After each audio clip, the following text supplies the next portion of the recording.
nggak juga sih sebenarnya, nggak mutiara lah.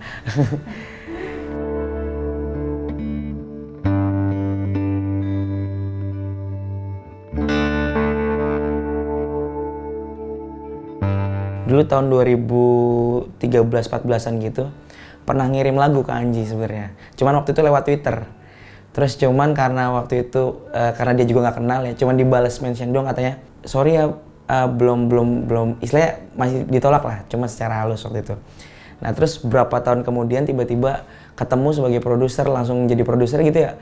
Lucu juga sebenarnya, cuman kayak ini beneran tiba-tiba jadi kayak gini. Karena itu prosesnya juga lumayan cepet, kayak ikut audisi dulu, terus tiba-tiba 2 bulan kemudian langsung diproduserin Anji ngerilis lagu Klise dulu. Itu awal pertama banget saya ngeluarin lagu judulnya Klise.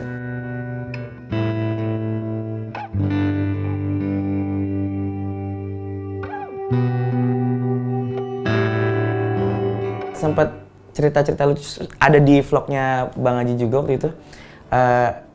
Kayak lucu aja sebenarnya, terus dia juga nggak kayak namanya Bang Anji juga kan banyak yang ngasih lagu segala macam, mungkin nggak inget ya, cuman saya tetap ingat karena waktu itu kan sempat dibales sama seorang Anji gitu, seneng juga, terus tiba-tiba ketemu langsung ya lucu, akhirnya ketawa-ketawa aja sih berdua gitu.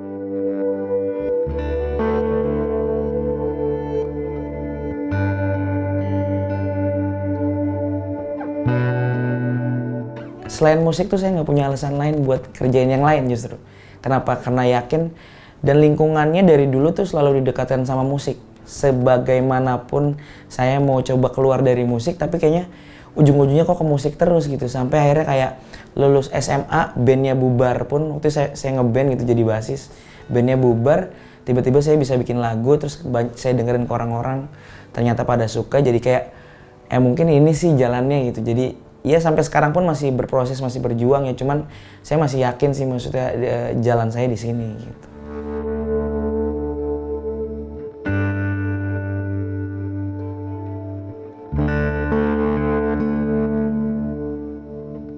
Dulu tuh awal-awal banget sebenarnya kan ya saya bilang tadi saya pernah ngebass di band SMA, cuman itu belum terlalu. Yang memang udah serius banget buat terjunnya itu setelah lulus SMA. Jadi saya nyiptain lagu sendiri, saya bikin musiknya sendiri, saya ke Semarang karena nggak ada modal. Saya ke Semarang, saya nginep di sana, ya ancur-ancuran lah istilahnya, kayak nggak ada duit, nggak ada buat ngekos, jadi berharap temen aja bantu gitu waktu itu. Dan jadi 3 lagu saya tawarin kemana-mana, ke label juga ditolak semua.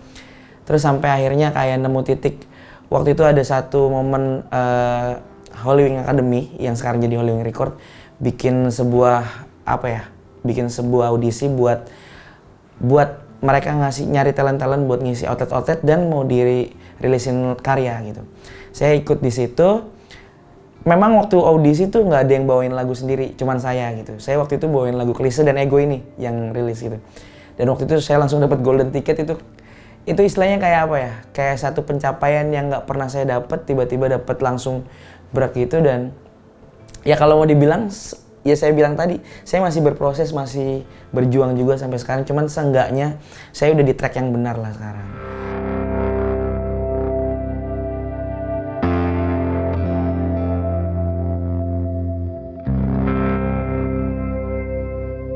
Sering, sampai saat ini pun sebenarnya masih sering ya. Cuman yang menguatkan akhirnya kalau kita punya me time di malam hari itu biasanya. Kalau saya kan punya sekarang kayak agak sibuk di manggung gitu. Saya kalau pulang manggung jam 12, jam 1 tuh megang gitar, saya nyiptain lagu sendiri. Sebenarnya itu yang bikin nguatin, kayak saya masih bisa sih maksudnya berjuang di sini gitu. Karena cita-citanya kan sebenarnya untuk bawain lagu sendiri di atas panggung besar gitu. Itu cita-cita besar saya, yang mudah-mudahan sih yang saya perjuangkan selama ini ada hasilnya lah nanti gitu.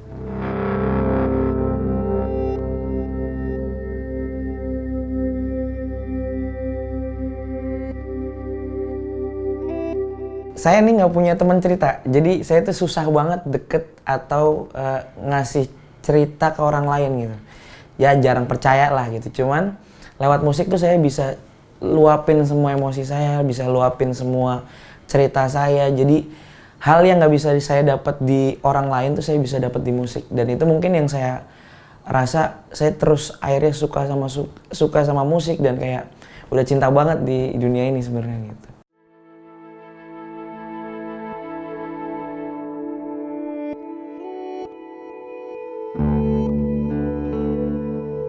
Dari awal dulu tuh pernah kayak bikin lagu, cuman nggak pernah tahu metodenya gimana, nggak pernah tahu saya bikin lagu terus lupa gitu. Nah tiba-tiba waktu itu ada pengalaman yang mungkin SMA tuh lagi hancur-hancurnya lah, masalah keluarga, masalah percintaan, itu mungkin lagi di titik terendahnya saya, yaitu keluar lagu. Mungkin ya banyak musisi juga alamin ya, lagu-lagunya mereka tuh memang hadirnya tuh dari justru ya masa-masa kelamnya, masa-masa terpuruknya lah.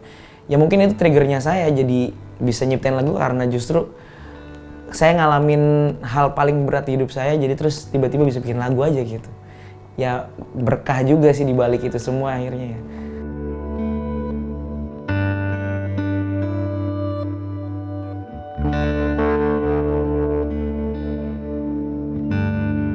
Waktu itu tuh saya SMA itu maksudnya keluarga nih lagi emang kolaps lah waktu itu, ada usaha terus bangkrut, keluarga lagi hancur-hancuran. Terus saya ditinggal sama pacar saya udah 3 tahun gitu, tiba-tiba dia ninggalin saya nggak tahu kenapa. Terus teman-teman juga udah mulai ngejauh, yang lain udah pada kuliah, saya harus fight di apa ya, saya nyari ini mau kemana gitu, kayak kehilangan jati diri aja waktu itu. Terus ya menurut saya untuk ukuran umur masih belum 20 lah, masih remaja gitu, itu berat banget sih buat saya waktu itu gitu. Makanya mungkin itu jadi salah satu momen titik balik saya justru.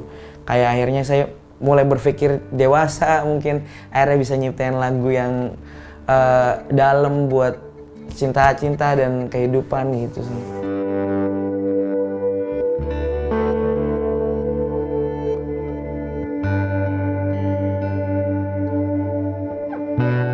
Ego tuh justru setelah itu. Jadi prosesnya abis SMA saya nyiptain beberapa lagu. Terus setelah dari situ emang rutin tuh. Lagu bikin lagu terus. Nah Ego nih pacar setelah yang ditinggal 3 tahun. Jadi saya punya pacar lagi 4 tahun gitu. Saya ngerasa kayak saya ngejalanin hubungan nih toksik banget gitu. Jadi kayak satu sama lainnya tuh sebenarnya udah nggak bisa nyatu. Cuman nggak tahu kenapa masih dipertahanin, dan akhirnya seiring berjalannya waktu dipertahanin justru malah saling nyakitin, saling apa ya, pokoknya udah nggak sehat lah. Nah sampai di titik kayak akhirnya emang kayaknya harus pisah deh, karena pisah tuh jawaban semua sakit, jawaban dari untuk semua sakit ini gitu. Ternyata pisah tuh buat pengobatnya gitu. Jadi ya nggak baik ternyata hubungan dilibatin ego yang udah nggak bisa dikalahin tuh nggak baik banget gitu ternyata.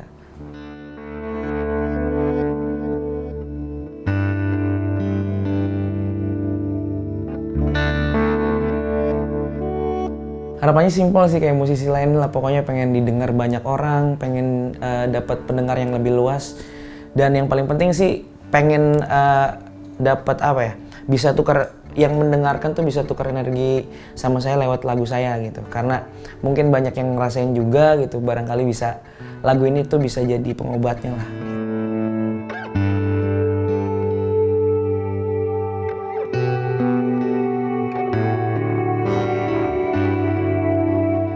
Nama ini selalu saya sebut Nadine Amiza. Nggak tahu kenapa saya udah ngefans banget dari dia. Udah lama banget ya.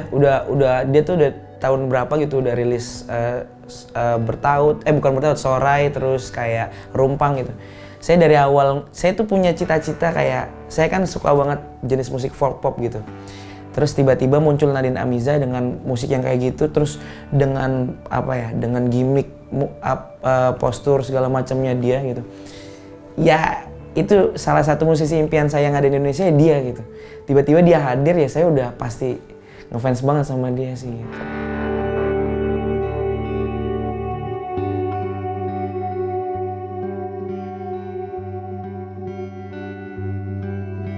Saya pengen bikin konser sendiri sih di GBK. Pengennya itu gitu. Kalau untuk duet sih pengennya sama Nadine Amiza sama Kunto Aji sih, udah 2 nama itu sih. Ngefans besar, ngefans berat banget sama mereka gitu saya. Lagu-lagunya tuh salah satu yang bikin saya bisa healing sama masalah-masalah saya gitu. Karena saya nggak nemu musisi Indonesia yang bisa ngangkat isu mental dan isu love self sebesar dia gitu, sebagus dia. Dan menurut saya itu satu pergerakan musik yang bagus banget dari Mas Kunto, dan saya mengagumi banget dia sih.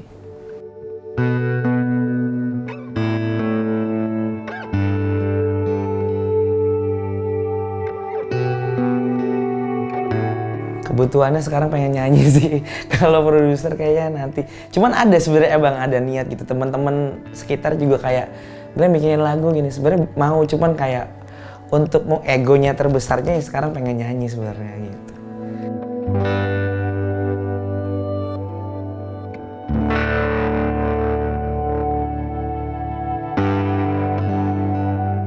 Kalau saya ya, saya nggak pernah bikin lagu seneng.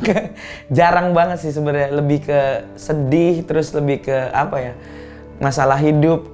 Saya berapa kali coba bikin lagu seneng tuh jadinya cringe banget, jadi ini apa banget sih, enggak sih kayaknya gitu sih paling.